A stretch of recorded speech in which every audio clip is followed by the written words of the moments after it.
नमस्कार, मैं अलीशा। आप देख रहे हैं स्टेट मिरर हिंदी। शुरुआत करते हैं देश दुनिया की तमाम बड़ी खबरों के साथ। जम्मू और कश्मीर विधानसभा के दूसरे फेज के लिए मतदान जारी। 6 जिलों की 26 विधानसभा सीटों पर वोटिंग जारी, जिनमें 3 जिले जम्मू डिवीजन में और 3 जिले घाटी के शामिल। आज हरियाणा के रण में पीएम मोदी, 22 विधानसभा के उम्मीदवार मौजूद है। इनमें से 9 विधानसभा रोहतक की, 9 विधानसभा सोनीपत की और 4 विधानसभा पानीपत की शामिल। तो वहीं विनेश फोगाट ने एक इंटरव्यू में कहा, 2024 ओलंपिक के बाद परिस्थितियों ने मुझे चुनाव लड़ने के निर्णय के लिए प्रेरित किया। राजस्थान के चित्तौड़गढ़ में भाजपा सांसद सीपी जोशी ने लोकसभा अध्यक्ष ओम बिरला को लिखा लेटर में राहुल गांधी का पासपोर्ट रद्द करने का किया अनुरोध। कंगना रनौत के 3 कृषि कानूनों के किसानों के हित में बताते हुए फिर से लागू करने की मांग पर बवाल। कंगना रनौत ने लिया यू-टर्न, कहा कृषि कानूनों के संबंध में अपनी पार्टी के साथ खड़ी हूं और अपने शब्द वापस लेती हूं। कंगना रनौत के कृषि कानून वापस लाओ वाली टिप्पणी से बीजेपी का किनारा, कहा यह उनका व्यक्तिगत बयान। राकेश टिकैत ने कहा कंगना में बहुत बचपना।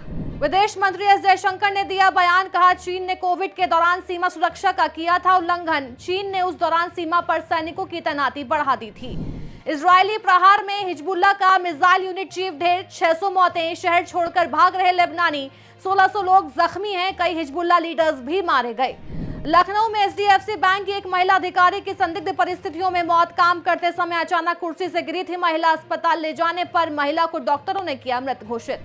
मेक इन इंडिया के 10 वर्ष पूरे होने पर पीएम मोदी बोले, हम सब मिलकर विकसित भारत बनाएंगे। जम्मू कश्मीर में दूसरे फेज के मतदान जारी। चुनावी प्रक्रिया को देखने के लिए 16 देशों के राजनयिक का एक डेलीगेशन जम्मू कश्मीर पहुंचा, जिस पर राज्य के पूर्व सीएम उमर अब्दुल्ला ने कहा कि ये बात अच्छी नहीं है। यूपी के बहराइच जिले में अवैध निर्माण पर बुलडोजर कार्रवाई। कोर्ट ने 23 घरों पर बुलडोजर चलाने का दिया आदेश। सारे मकान अवैध रूप से सरकारी जमीन पर बनाए गए थे।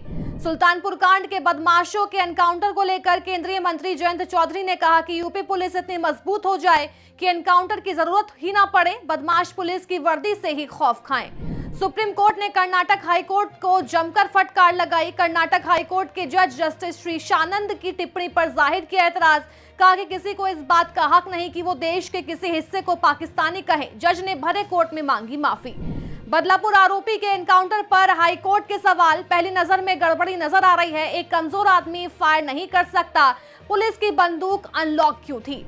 यूपी के इंटरनेशनल ट्रेड शो की शुरुआत 25 सितंबर से लेकर 29 सितंबर 2024 तक चलेगा ट्रेड शो। उपराष्ट्रपति जगदीप धनखड़ ने किया उद्घाटन। गुजरात के साबरकांठा में भीषण सड़क हादसा, ट्रक के पीछे घुस गई तेज रफ्तार कार, 7 लोगों की मौत। मणिपुर पुलिस 10 नए एंटी ड्रोन खरीदने की तैयारी कर रही है। इसकी मदद से पुलिस ड्रोन हमलों को फेल करने में कामयाब हो सकती है। बीजेपी के पूर्व विधायक सूर्यकांत व्यास का निधन। राजस्थान के जोधपुर से 6 बार विधायक रहे व्यास जी ने 87 साल की उम्र में लिया आखिरी सांस। लंबे समय से चल रहे थे बीमार। दीपावली और नए साल के जश्न की शुरुआत के पहले दिल्ली सरकार वायु प्रदूषण पर लगाम लगाने की कर रही तैयारी। इसके लिए नए नियम होंगे लागू, जिसमें OD1 रूल भी शामिल होगा। मौसम विभाग के अनुसार दिल्ली एनसीआर सहित पंजाब हरियाणा में होगी हल्की बूंदाबांदी। अगले 24 घंटे में आंधी के साथ होगी बरसात। अब कमला हैरिस के ऑफिस पर चली गोली। पुलिस ने इस घटना की पुष्टि की है। किसी शख्स ने आधी रात के बाद इस घटना को अंजाम दिया। 3 अक्टूबर से खेला जाएगा 2024 T20 वर्ल्ड कप। 10 टीमें लेंगी हिस्सा। 4 अक्टूबर को भारत बनाम न्यूजीलैंड होगा, 6 अक्टूबर को भारत बनाम पाकिस्तान, 9 अक्टूबर को भारत बनाम श्रीलंका और 13 अक्टूबर को भारत बनाम ऑस्ट्रेलिया होगा।